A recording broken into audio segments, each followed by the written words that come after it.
Guys, if you don't mind, I would like to just watch a YouTube video about sod and eat my food, you know? Do some react content, right?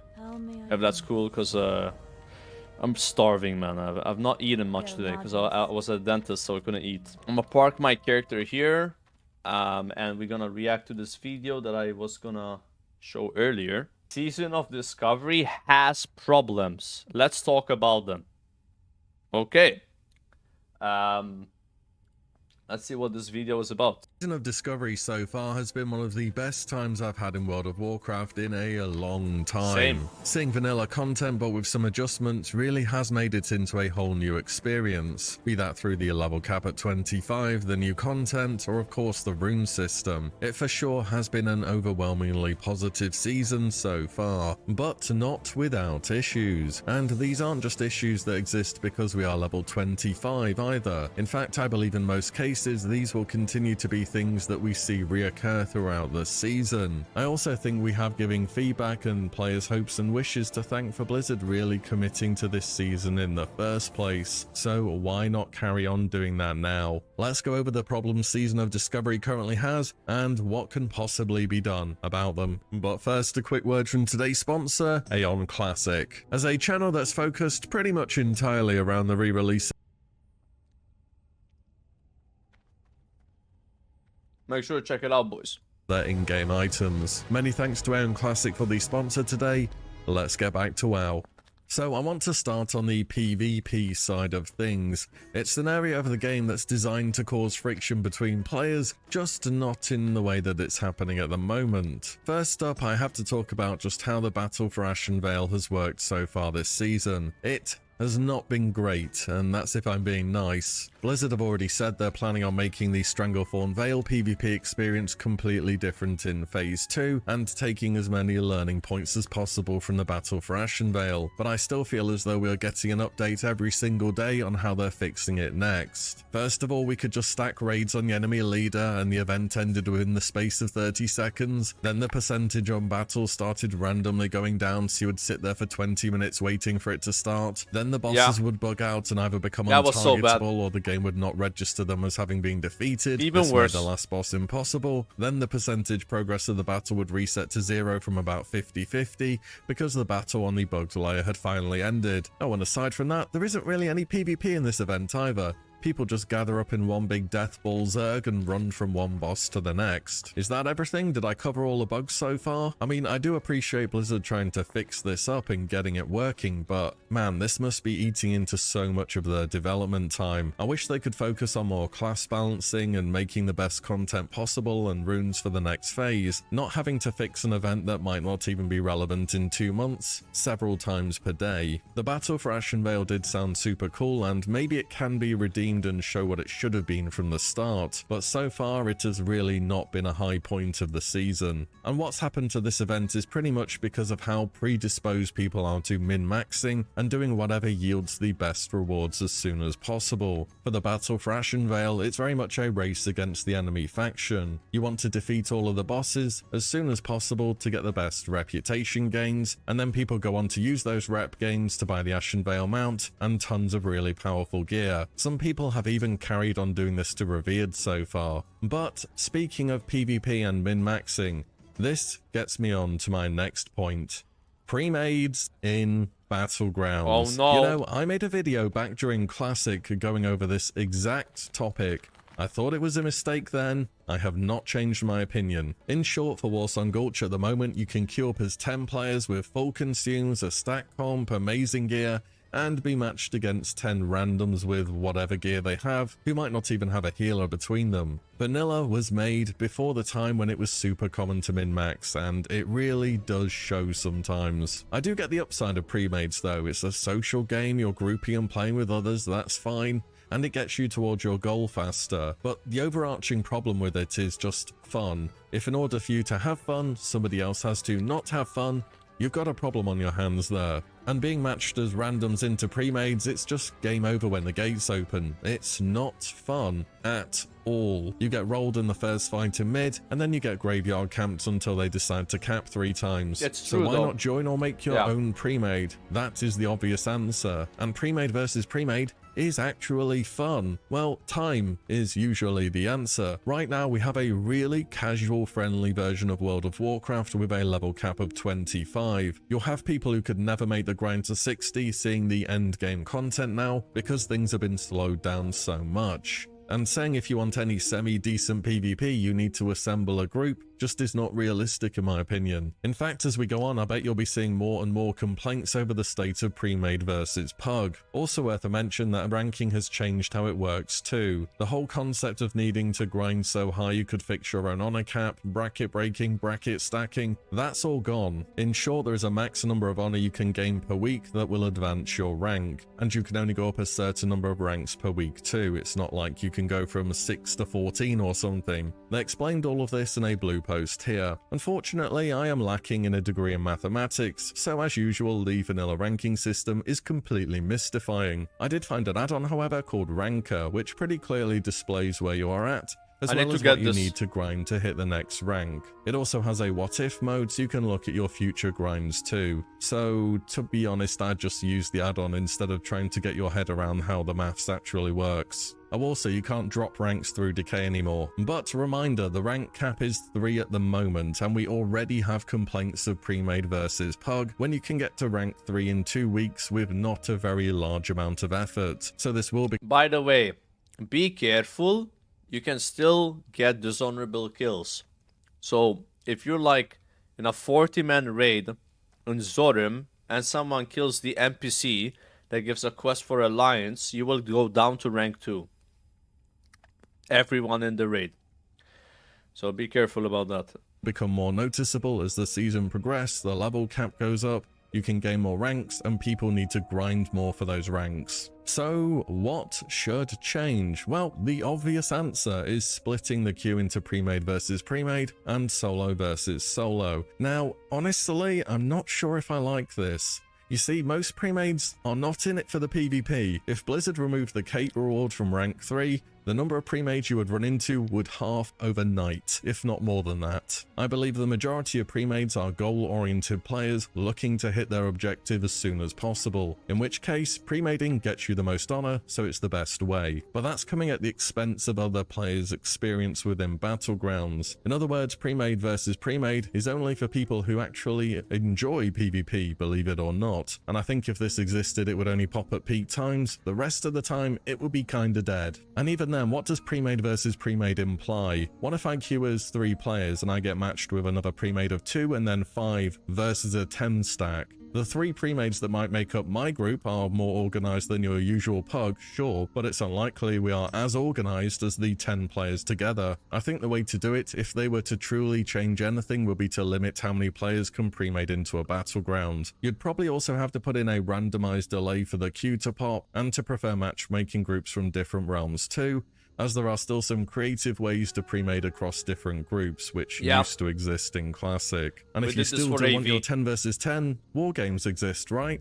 I seem to remember them putting them in the game at some point. I'm not sure if they're actually in vanilla, but maybe that's an option. So what would be the downsides to splitting it in a way where you can only queue as a certain number of people? Well, you could get somebody who might as well be a bot on your team, or an actual bot for that matter. In which case, I have to say, welcome to random matchmaking for online games. First time? Also, it would drastically increase the time you need to rank, and it would be far less efficient than being able to fully Premade. I know, having to actually play the game for your new purple items, what a horrible thought. It's not as though you can decay ranks anymore though, you just need to play more in the week when you decide to push. But those are my thoughts on Premade versus solo queue, we'll see if anything changes. Next up, I have casters and rune scaling. So I touched on this in a recent video, and there were some huge buffs that went out to the likes of Shadow Priest and Boomkin as well, but after having monitored Warcraft logs for data changes, it's pretty much...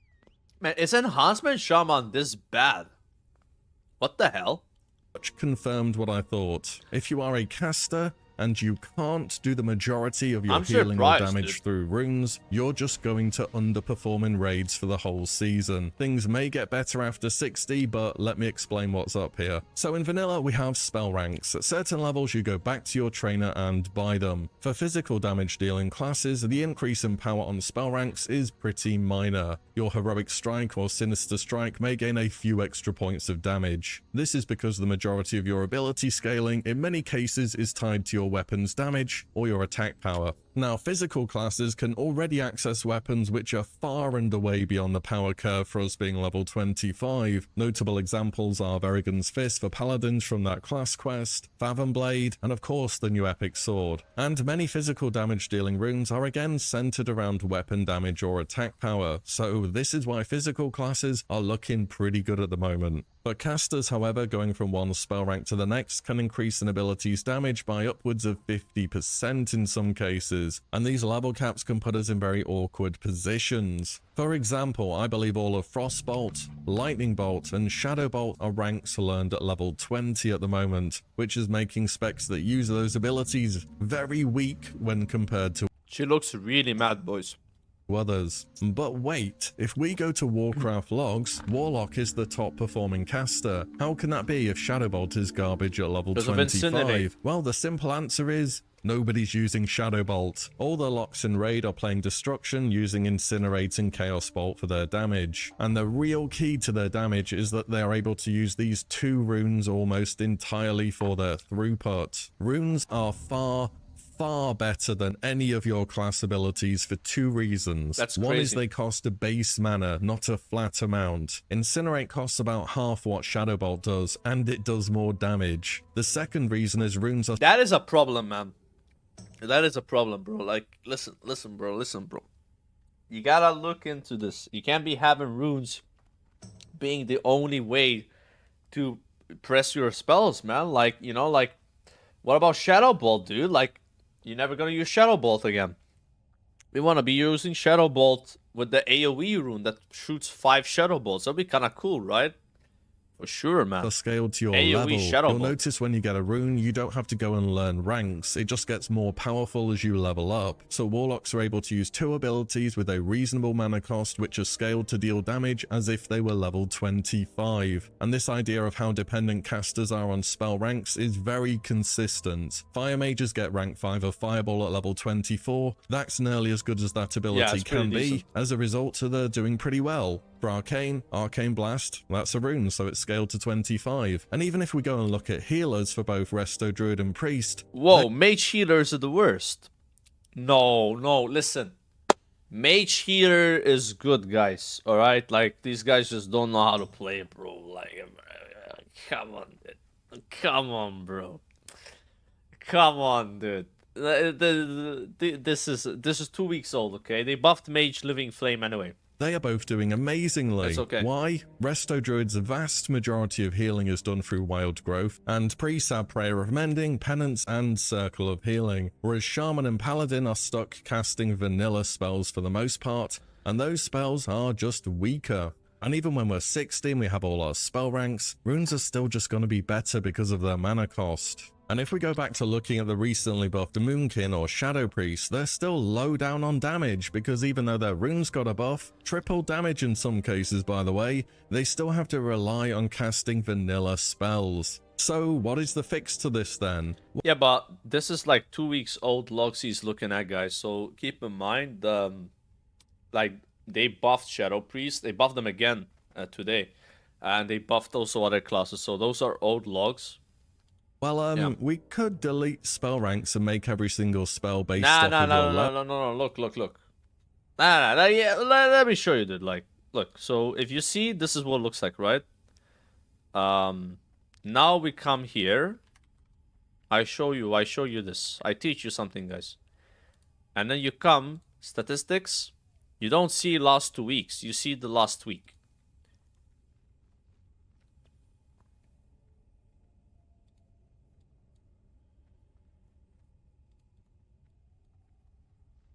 I mean, it's the same, but like, maybe we see last day. Yeah, it's the same. Okay, nothing changed.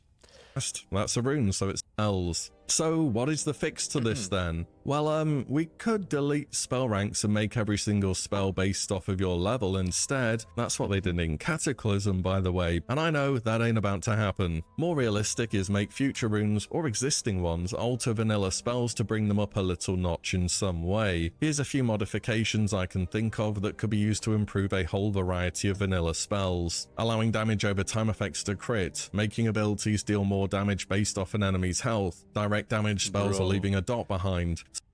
Do we need the like bro, if these can crit, what am I gonna do against warlocks in PvP? I'm already getting destroyed, man. Like even like Shadow Priest, like this is the problem, right? Like, so what he says makes sense, but these classes, they might do bad damage in the raids, but they're insane in PvP.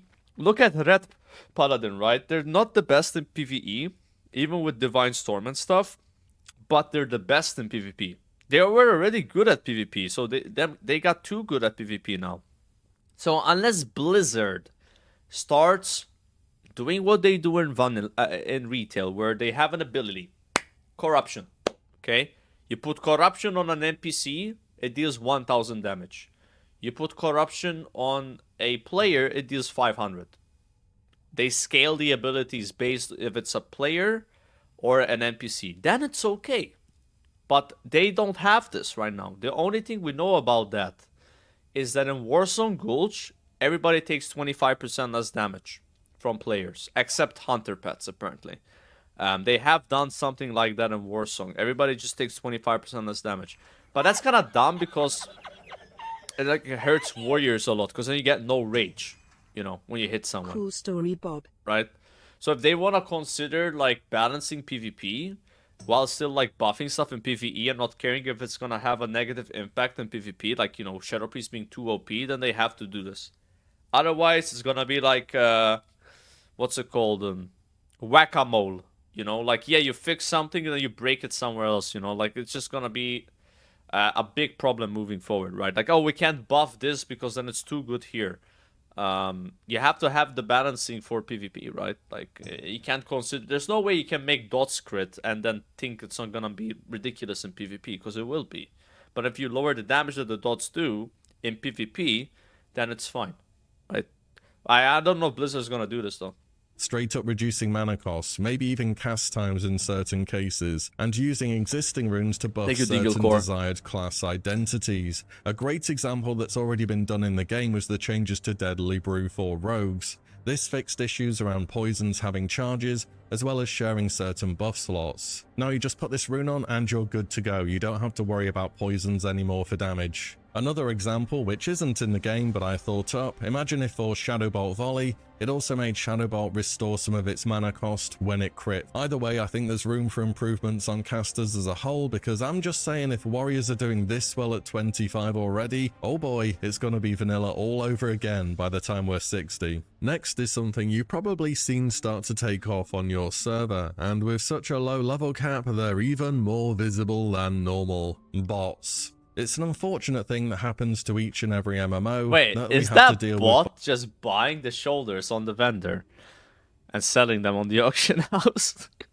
Or maybe it's not a bot, dude. Like, that could have been just a normal player doing that. On Wild Growth EU, I've seen a number of bots set up, either farming low-level murlocs for pearls in the wetlands, or especially in Duskwood, just doing skinning. And if you were to do a /who on your server for the stockades, you may just see a whole bunch of level 16 rogues. Not on Living Flame. You know why? Because the server's locked. That's the level that they get pickpocketed, by the way, no coincidence. And you're not going to be able to pickpocket usually, because mobs in there start around level 25, so whatever they're doing is combined with some kind of abuse. Equally, the Scarlet Monastery dungeons are open, and I've found that there's often a bunch of hunters in there too, farming something or other, probably abusing some pathing bug. There isn't too much as a player base we can do about the bots inside dungeons, as whilst there is a report feature, you can only report their name, not for botting. But in the open world, bots are really not too difficult to spot, whether they have a nonsensical name, full BOE gear, or they're just making strange movements. You should be able to see them. And do make sure you report them, that's the biggest thing we can do.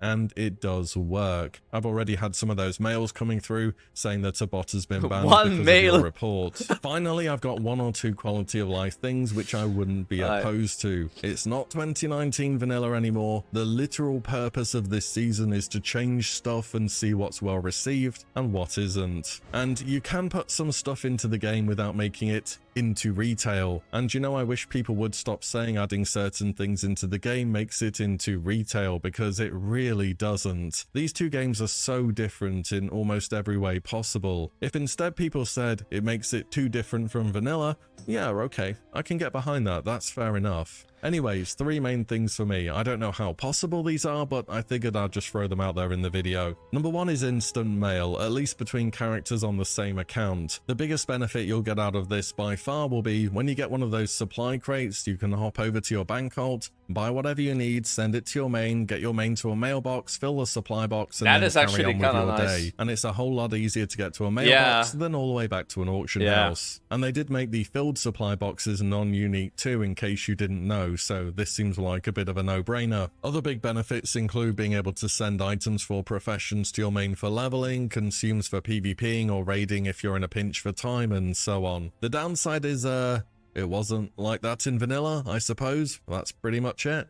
The next one is 41-yard nameplates. Look, I don't know if I've missed an interview or something, but if it's not possible, can we just say it's not possible so we know? But at the moment, when you see a mob's nameplates, you're also in their aggro radius. On top of that, trying to multi-dot stuff from distance, a living bomb, anything like that, it's just kinda hard to see what's going on over there because the bars are not visible. Are there downsides? Yes, die-hard PvPers will tell you there are downsides, such as being able to see nameplates through solid walls from far away. That's kind of it though, I think. The final one, which I feel like do without the whole thing about the nameplate distance is it makes the open world feel more dangerous, because if you see the nameplate then you know there's a mob, and then if it's shorter distance and you don't notice the mob maybe, right, and then it aggroes and you get wrecked. I think that's probably why they have it up this way.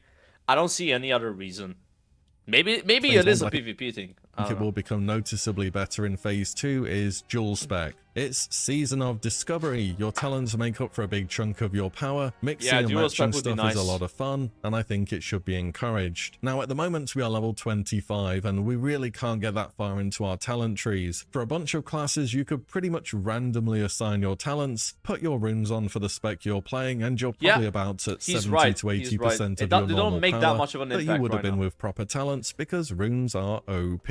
But by level 40, we can go all the way down our talent tree and grab that last talent. This will make talents way more impactful than they are at the moment, and I think having 2 talent trees to play around with is better than 1. And I know they reduce the gold cost for respecs, and if you didn't know about this, it's 10 silver per respec capped at 1 gold, and I can get over 1 gold from doing a single quest at 25. The issue really isn't with the cost of it, it's just having to make your way all the way back to the class trainer each time you want to change things out. And yes, I agree it's vanilla, travel is a big part of that and everything, but I want to try the new Rune and talent combos out on the seasonal server, so yeah, can we change it? I mean, if you want to put a flat gold cost on unlocking dual spec, maybe even a quest, that's all good too. There are other ways to do this too, maybe even more thematic ways. You could put a respec consumable profession item in the game, a potion of forgetfulness from alchemy, a prototype mind alteration device from engineering that's a helmet with a cooldown on. And I think if you're worried about class spec and identity, the runes are kind of already pushing people into one playstyle. With the ability to respec, the most common uses I think will be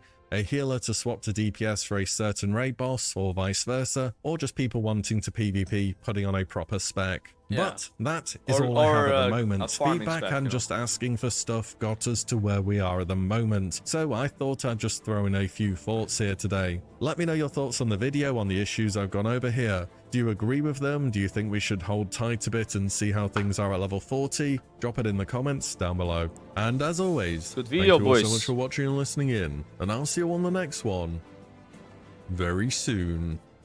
I hope you enjoyed that reaction that I worked on really hard. There it is, dude. There it is. Yeah, I would like to see dual spec at least. But I was serious about what I said about the PvP thing, guys, you know. If we're gonna be very scared of balancing stuff because it might be too good for PvP, and it might break PvP, then we need to start, you know, have the spell just do less damage against players. Like, if you're, let's just say, like, Star Surge is OP, right? It's not OP in PvE. You know what I mean? Like, you're still not... Like, what are you gonna do? Nerf Star Surge? Boomkin is already one of the worst DPS. But it's OP in PvP. So what do you do, guys? If Boomkin is too good at PvP and too bad in PvE, how do you fix that? Well, either you nerf the good spell in PvP and then you buff something else to make up for it, or you lower the damage of Star Surge against players. That's it. That's what they do in retail, because they know it's impossible to have everything work in PvE and then not be bad or like broken in PvP. It's impossible. So they learned that, like, hey, we can just have this spell do less damage in these scenarios, so then we don't have to nerf it because it's fine in this scenario. If they don't do this, this game will be very broken. But, like, maybe they want it to be broken, but I'm just saying, like, it will never be, like, I'm not saying perfectly balanced, but it will never be remotely balanced unless they start adjusting the damage against players for some things. Like the Hunter Pet. Hunter Pet is doing fucking 300 damage on players. Is that gonna stay like that? If they nerf Hunter Pets again, these hunters are gonna riot. They are so mad right now. You can't touch their fucking pets, you know? But if you nerf them against players only, would they get mad? Yeah, but they would understand why they do it. Yeah, that makes sense, you know? We are kind of, you know, like... yeah, you know.